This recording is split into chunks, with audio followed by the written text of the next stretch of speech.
Une police plus présente dans les rues et plus décentralisée avec 4 commissariats ouverts non-stop. La réforme annoncée hier par la majorité bruxelloise a été bien accueillie par l'opposition.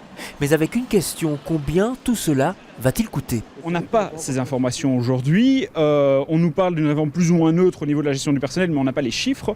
Et donc évidemment on s'inquiète dans un climat où on entend que le fédéral veut notamment réduire le budget des zones de police, ou en tout cas l'indexation du budget des zones de police, alors qu'on sait que nos zones de police sont déjà sous-financées. On parle beaucoup de déménagement, d'infrastructures, de création de nouvelles administrations, une nouvelle direction générale. Et pas une ligne sur le budget, pas un mot sur le financement. Qui va payer ? Combien cela va coûter ? Autre interrogation de l'opposition, que vont devenir les anciens commissariats de quartier, comme celui-ci rue du Marché au Charbon, réduit à une simple antenne ?